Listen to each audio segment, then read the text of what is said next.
What's up, Jet fans? What is up, YouTube? Sean back with another JETS Jet show.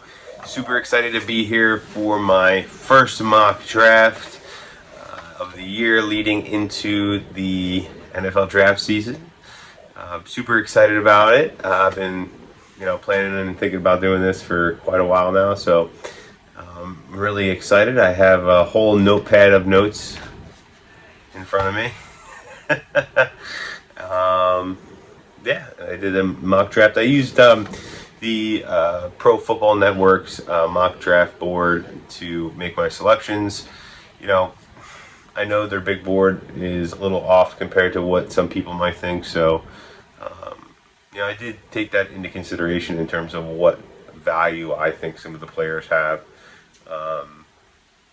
and we'll see how it goes. And obviously, guys, subscribe to the show if you like the content. It's going to help the info get out to a lot of other people and help grow the show so we can do some more new things as time goes by. And, Joe Douglas, he likes to jump around in the draft. He's not afraid to move back, move up, things like that. We saw that last year. So I've incorporated that into my mock as well to try to keep it as realistic as possible. So I think there's going to be some surprises in here, and I think there's some things you're going to like.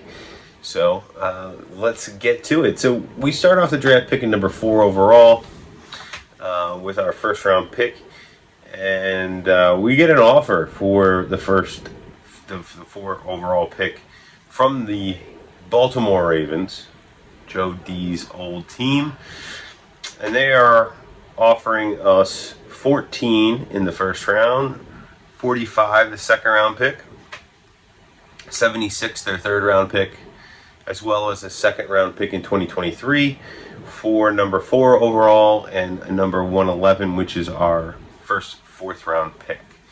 So I decided to take the offer. I feel like there's a lot of holes on this team, and since we haven't traded for a wide receiver, we're going to need to make multiple selections at that position, which you'll hear about later. But we need the extra draft capital for those holes. So the Ravens come up at number 4. They select Evan Neal. We drop back to 14. And we're just going to move down to our second first round pick then, number 10 overall. And the Saints got on the phone and gave us a call, and they offered us 18, their first round pick, their second round pick 49, and a late third round pick 101, which is a compensatory pick for number 10 overall, and I accepted that trade as well. They came up and they actually selected George Karlaftis at number 10. So now we're back on the clock at number 14, the pick we moved down to get from the Ravens. And we are going with our edge rusher here, Jermaine Johnson out of Florida State, 6'4", 254. I think his run defense is very underrated. He's a very good all-around defensive player, defensive end. He terrorizes the quarterback. You've seen it all. And, if you watch any of his tape, you see it consistently all the time, making big plays in the run and the pass game. You don't need him to be the number 1, edge rusher on this team, considering we have Carl Lawson under contract for 2 more years, so you can kind of groom him, develop him, and let him grow. And I think as a guy opposite Carl Lawson, developing over the next 2 seasons, he's going to turn out to be a superstar. So absolutely love the pick. Fits in this defensive scheme and philosophy extremely well. Good motor, great character guy as well. So moving back, we go to our second first round pick, which is now pick 18 that we got from in the trade from the Saints. And with the 18th pick, you're going to be surprised with this one, I think. I have the New York Jets selecting Jordan Davis, interior defensive tackle from Georgia. Now, I know some people are probably like, I can't believe you're taking this guy, but whatnot, but the value is pretty good here. I mean, I have him ranked between 9 and 12 on the big board. We're at pick 18. wide receiver, Garrett Wilson's already gone. He may have been my pick here. I don't like Stingley. Stingley's on the board, but he's falling. I am not a fan of Stingley. I shouldn't say I'm not a fan of him. I think he's a phenomenal player if he's healthy. I just don't like the Jets going after a guy that's been injured so many times, especially considering all of their injury problems the past couple seasons. So, that being said, Jordan Davis is the pick. 6'6", 334, behemoth in the middle. Put him next to Quinnen Williams, and you are going to have a run-stuffing defensive line. You know, we used the first round pick on the edge. Now we use the second on the interior defensive line. We've spent a lot of money upgrading other positions in free agency to go along with that. And we've also spent a lot of capital and invested a lot of picks in offensive linemen as well. So, you know, we know the philosophy that JD and Robert Saleh have, both sides of the ball, building the trenches. And this guy's going to help do that. Make a team one-dimensional and pin your ears back and go after and get the quarterback. So, love the pick. Let me know what you think in the comments.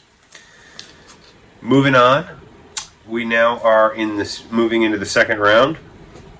Our next pick is number 35 overall. And I have the Jets going with Roger McCreary, defensive back, cornerback from Auburn, 5'11", 190. And there's something that I really like about this guy, his versatility. You know, like with the DJ Reed signing, with Eccles and Hall battling it out for CB2 on the other side, Michael Carter in the slot.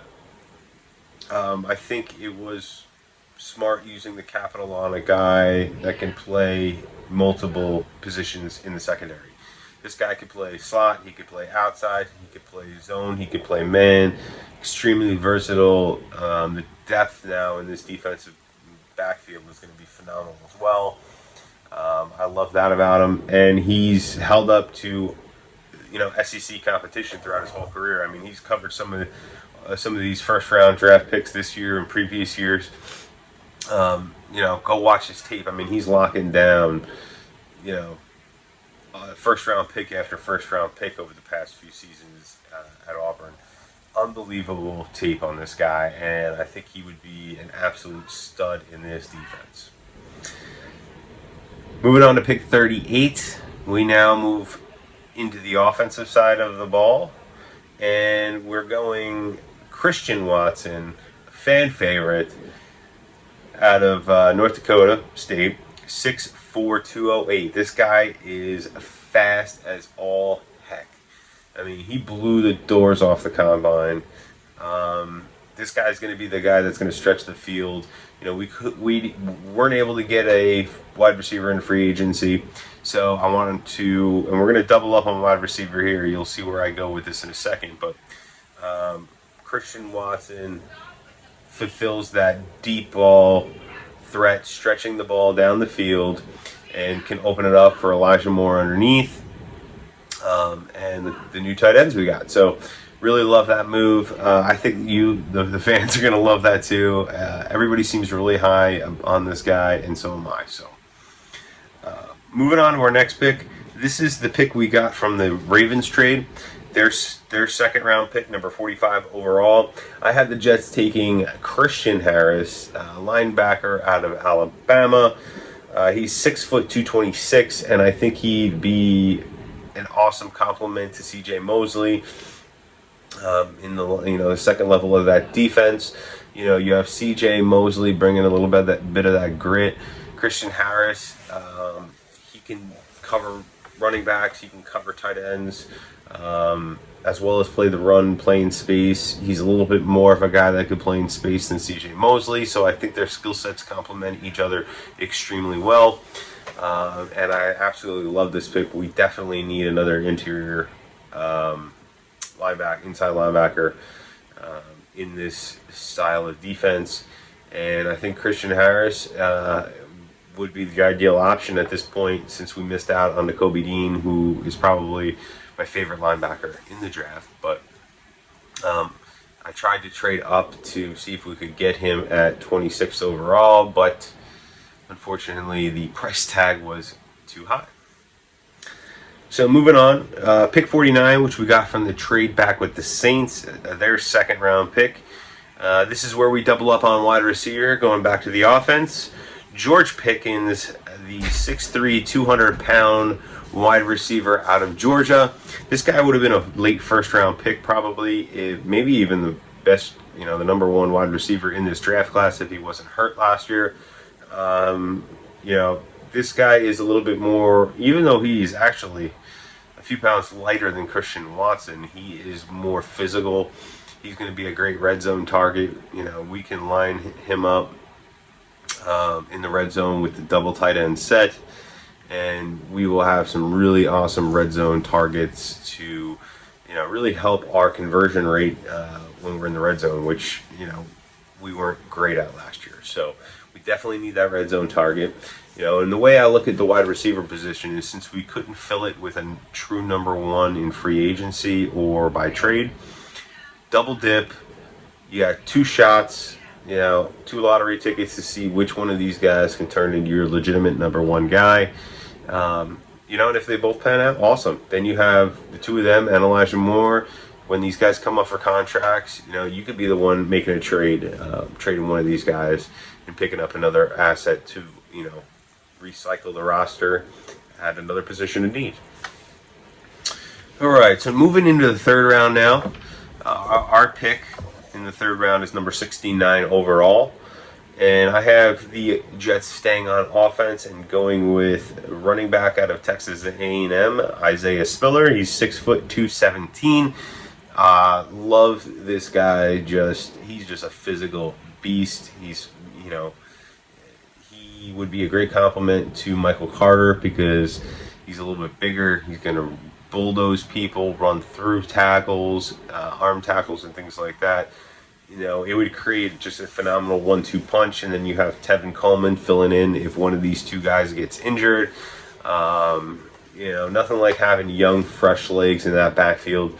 We know it's a position that players get worn down after a few years in the league. Some of these guys, don't even, make it much past a contract after the rookie contract into a second contract. So, having another solid stud running back that can split the load with Michael Carter is just going to be a huge asset to this offense.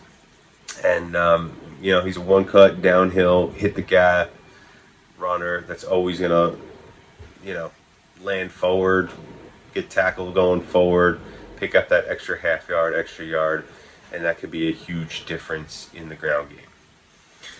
Moving on, we have another third-round pick that we acquired when we traded down with the Baltimore Ravens. That is pick number 76. And with the 76th pick, I have the New York Jets taking Kirby Joseph, safety out of Illinois, 6'1", 203. And this guy, the reason I went with him is I actually could have gone, Jalen Petrie was actually available at 69. But the way I looked at it, I wanted to target Kirby Joseph because he is a really good complement to Jordan Whitehead, who we picked up in free agency.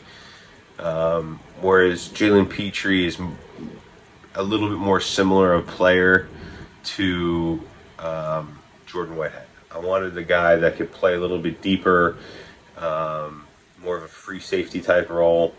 And Kirby Joseph's a very rangy guy, can cover a lot of ground, got a lot of speed, got good solid ball skills for a safety, and I think it's the perfect fit to pair with Whitehead. Even if he doesn't start initially, being a late third round pick, have Joyner start, Marcus Joyner start as your free safety. If something happens with injury or you go to 3 safety package, you could bring Joseph in, and I think he'd be a perfect fit going forward with the Jets. So moving on, we go into the fourth round. We have the pick we acquired from the trade down with the Saints, pick 101. With that pick, I'm moving back to the offense, and I'm going Nicholas Petit-Ferrer. He's the tackle out of Ohio State. I hope I got his name right. 6'5", 316. Obviously, we need a little depth at tackle. We saw what happened last year when Becton went out injured. We don't know what's going on with Becton this year. So addressing tackle and bringing in another guy with a really high ceiling, I think, is an important move. I like this guy. I was not super high on him. I saw some mock drafts having him earlier on in the process, maybe a month ago, going in the late first round, early second round. I didn't think he was a second round prospect. I thought he's probably a third round prospect. But he's definitely above top 100. So picking him here at 101, I think is great value for us. And I think it really solidifies some solid depth on the offensive line. Next, we have our second, fourth round pick, number 117. And this might be one of my favorite picks in the whole draft, actually. Jelani Woods, 6'7", 253 tight end out of UVA. And this guy is huge. I mean, 6'7". He's going to be a perfect red zone target to add to these group of tight ends. The whole tight end room is now completely made over. We picked up the 2 in free agency. Now we add Jelani Woods to it. He has a couple years to develop and grow as a player, and then take over the role as the lead tight end in this offense going forward. He's big. He's fast. He's physical. He can block. He can catch. Some great highlights on video if you want to check them out. I think it completely redoes this entire this entire tight end room. And it's about time we finally have a completely different tight end situation than we did for the past, 8 years. It's phenomenal. So excited about it. Don't have to complain about not having a tight end anymore. So we have 2 picks left. 146, 160 was, 146, 163, and we're actually going to package them and send them to the Bills, moving up to pick 130 to make our final selection of this draft. And we are going Cole Strange, guard, or interior offensive lineman, I should say, out of Chattanooga, 6'4", 307. He's actually played guard, but he took snaps at the Senior Bowl at center. So it provides you some depth at both, center and guard long term. We have some guys in there that we re-signed for depth, Dan Feeney being one of them. Connor McDermott, another one, who could pretty much play all over the offensive line. But, these guys are on one-year deals. Not much upside with any of these guys. But Cole Strange gives you a guy you can develop for a year or two, and then potentially even may become a starter. He might even be a starter after year one when McGovern's gone, after his contract expires next year. So we'll have to see what happens, but I think that gives us some really, really solid depth. So just to run down the players we drafted one more time before we wrap up the show. I have Jordan Davis, defensive tackle at Georgia. Jermaine Johnson, edge, Florida State. Christian Watson, wide receiver. George Pickens, wide receiver, Georgia. Christian Harris, linebacker, Alabama. Roger McCreary, cornerback at Auburn. Isaiah Spiller, running back, Texas A&M. Kirby Joseph, safety, Illinois. Nicholas Petit-Ferrer, offensive tackle, Ohio State. Jelani Woods, tight end. My favorite guy in this was tight end, UVA. And Cole Strange, interior offensive line, Chattanooga.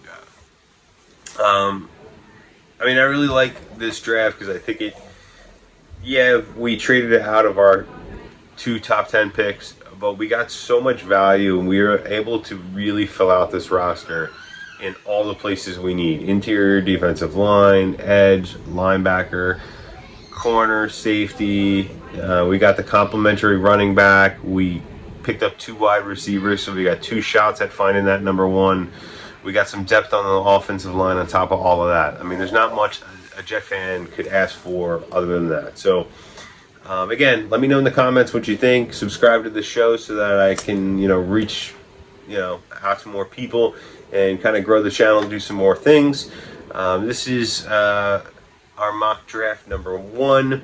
I'll come out with one every week up until the draft. So let me know what you guys think, what I did well, what I did wrong, and I guess we'll go from there and see how we do on the second one. But until next time, guys, go Jets, and